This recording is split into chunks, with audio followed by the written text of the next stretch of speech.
Ассаламу алейкум. Бүгінгі сабақта мен сіздерге реле уақытымен таныстыратын боламын және реле уақытын қосылу сұлбасын көрсететін боламын. Ең әуелі айтып кететін болсам, бізде реленің әртүрлі негізі жалпы түрлері өте көп, бірақ негізгі атқаратын қызметі барлығында бірдей. Ол яғни реле белгілі бір уақыттың ішінде, қойылған уақыттың ішінде өзінің яғни контактісін қосады және ажыратады екен.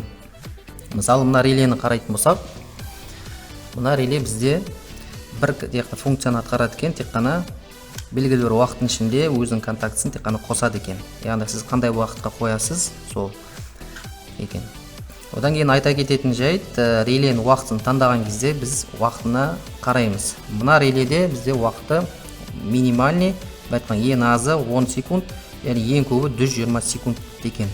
Яғни бұл ішінде бана минут, сағат, күн деген жоқ екен. Одан кейін қандай электр тоғына есептелген контактісі, одан кейін қандай электр кернеуі беріледі, соған қараймыз. Мысалы, мына реледе 230 вольт айнымалы электр тоғына есептелген екен. Контактісі 5 ампер тоққа есептелген. Яғни 5 амперден асатын болса электр тоқ күші, онда бұл контакт бізден сөйтіп балқиды екен. Яғни 10 ампер, 20 ампер өтетін тоқ өтетін болса контактістен, онда контактісі балқып кетеді екен. Осыған мән береміз. Яғни релені таңдаған уақытта. Мына реле бізде дәл сондай функцияны атқарады, бірақ бұл жерде реле екі контактісі бар екен, бірі жабық және ашық контактісі бар екен. Яғни екі функцияны атқарылады деген сөз. Белгілі уақытқа қоятын болсаңыз, сізге қай мысалы керек, қандай функция керек. Белгілі бір уақыттан кейін ажырату керек болатын болса, электр құрылғын немесе қосқанда жөн қалайсы, соған байланысты қосуға болады екен. Бұл реле екі функцияны атқарылады екен. Мына реле бізде ең аз уақыты 15 минут және 24 сағат дейді. Яғни мұнда бір күнге есептелген екен. 230 вольт айнымалы электр тоғына қосылады екен. Контактісі 16 ампер тоқ күшін көтере алады екен. 15 минутқа. Екі функциясы бар бізде. Бірі мысалы. Бұл жерде вкл деп тұр, включить, яғни белгілі уақыттан кейін 20 минутқа қоятын болсаңыз қосылады екен. Ал вклға қоятын болсаңыз, онда 20 минуттан кейін мысалы ажырайды екен. Осындай реле. Яғни релені таңдаған кезде біз міндетті түрде уақытына қарау керекпіз. Кез келген релені өзіңіздің бағанағыдай жұмысыңызға байланысты, қандай электр щит жинаған кезде, айтқан кезде қандай функция атқарады, қандай схема жинайын жетеді, соған байланысты реле таңдайсыз. Мына реле бізде басқа реленің айырмашылығы, бұл реле бізде программировать етіледі, яғни бағдарлама жазылады. Бұның бағдарламасы компьютерге немесе ноутбукқа құйылып жазылады. Сол жерде бұл реле астрономический реле дейді. Яғни уақыттың белгілі уақытқа жұмыс жасап тұрады және қосып өзінің контактісін ажырата алады. Яғни мына реле. Мына релені айтатын болсақ, бұл реле бұрыннан бар реле. Бұл реле қазір әлгінгі уақытқа дейін қолданады. Мысалы, кейбір подстанцияларда круның ішінде әлгі дейін қолданады. Мысалы, реле защита автоматикада қолданады. Бұл реледе дәл сондай өзінің мына контактілері бар, яғни қосылады.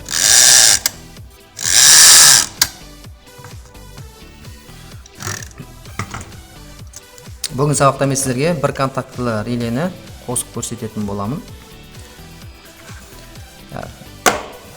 Ең әуелі шартты белгісін түсіндіріп кетейін. Электр схемасын оқыған кезде, электр схемасын сызған кезде реле уақыты қалай бізде белгіленеді. Реле уақыты бізде бұның катушкасы бар. Катушкасы бізде былай берген.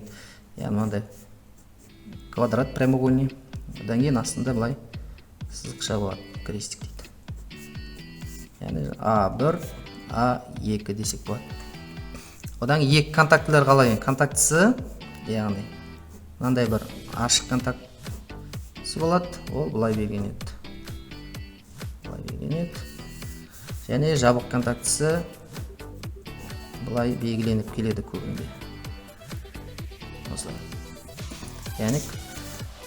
Яғни белгіленеді КТ деп жазылады.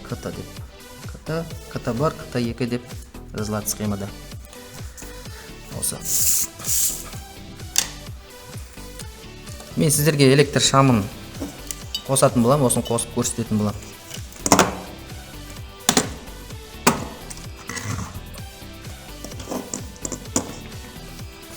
Енді әуелі релені қосқан кезде біздер бұл жерде схемасына қараймыз. Мысалы, мына реле A1, A2 дейді, A1, A2. Яғни L деген фазаны біз A1-ге береміз, және N деген 0, 0-ді біз A2-ге береді екенбіз. Бұл бізде автоматты ажыратқышты есепті алып алады, включатель деп қосу болады. Одан екі контакт, бір контактысы бар, айтқандай ашық контакт екен. B1, B2 екен.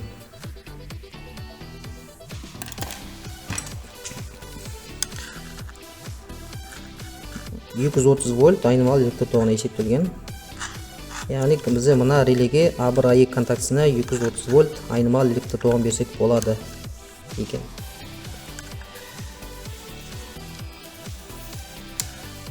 Екі сым аламын. Екі сым бір, мына қоңыр сымды фазы деп аламын, фазы сым деп, және мына көк сымды мен 0 деп аламын. Яғни сіздерге түсінікті болу үшін. Жалпы негізінде A1, A2 контактысына қосқан кезде ешқандай айырмашылық, себебі бұл айнымалы электр тоғына жұмыс жасайды.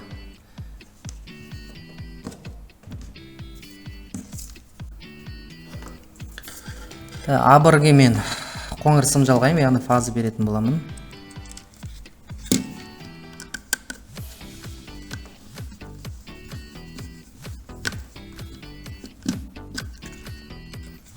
A1-ге жалғадым. Одан кейін A2-ге көк сым жалғаймын. Көк түсті сымды жалғаймын. Бұл бізде 0.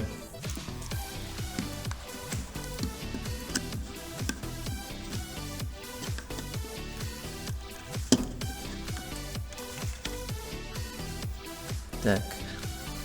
Енді A1, A2-ге жалғадық. Осылай тексеріп көрсе де болады. Негізі тексеріп. Бірақ менде мына реле істейді, сондықтан да тексеруді қажет етпеймін.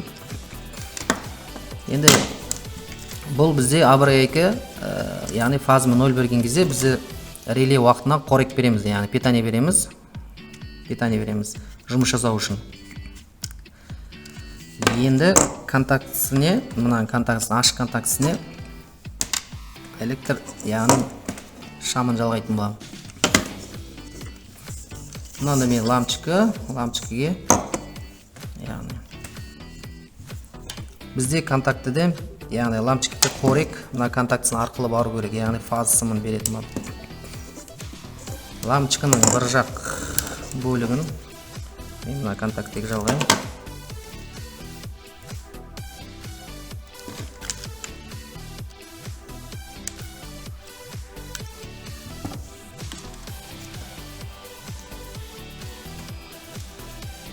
Жалғадық.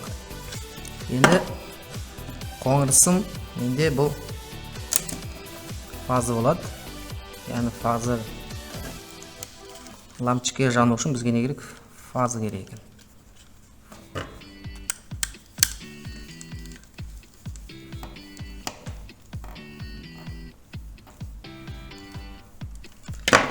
Яғни фазы сым жалғадым. Енді мен фазыны жалпы тікелей автоматқа берсем де болады, немесе мына жақын жерден алсам болады. Негізі ең дұрысы бөлек контактіден алған жақсы болады. Бөлек контактіден. Жалпы бірақ та мен тек қана сіздерге қосу сұлбасын көрсетемін. Мен фазыны, мына келіп тұрған фазыдан мына контактіден алатын боламын.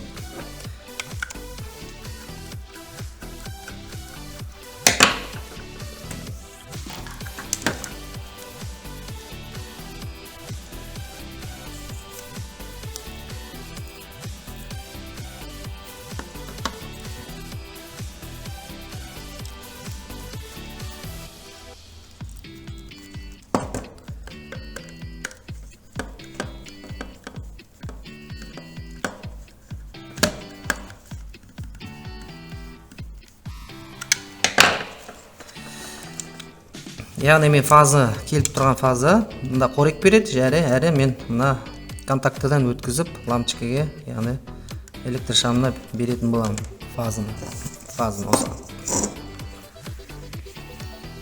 Бізде схема айтқаныңыз дайын болып қалды. Енді лампочканың нөлін, мына нөлге жалғасам да мен болады, мына нөлге. Немесе нөлевой шинаға апарып қоссақ та болады. 0 ол бар 0.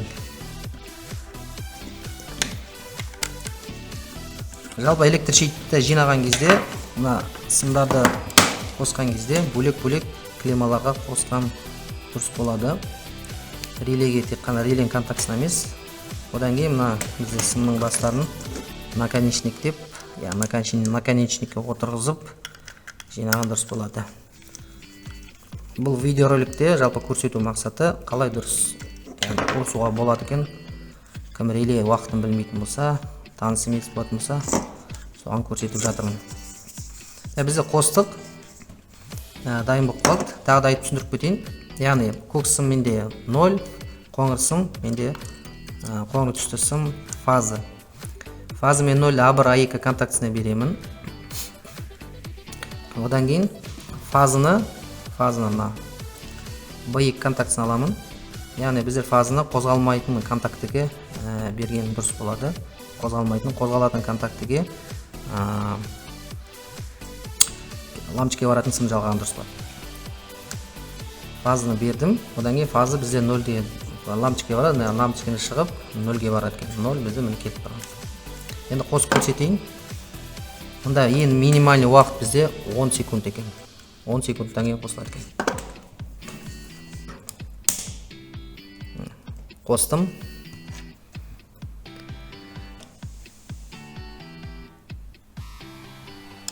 Мінеке 10 секундтан кейін бізде мына реле уақытының бетінде өзінің несі бар, лампочкасы бар екен, жанып тұр. Яғни 10 секундтан. Бұл реле тек қана бір контактісі бар, тек қана қосалады тек қана белгілі уақытта. Ал бана басқа релелер бізде ажыратып та, яғни қосып та алады екен. Келесі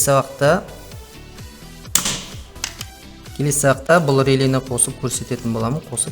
Ал қалған 3 реле, бана айтқан, егер қызық болса, онда комментарияға реле деп жазып кетеміз. Яғни қосып көрсеткенін қалайтын болсаңыздар, онда реле деп комментария жазып кетеміз. Қосып көрсететін боламын, егер сіздерге қызық болатын болса. Жақсы, сау саламатта болыңыздар.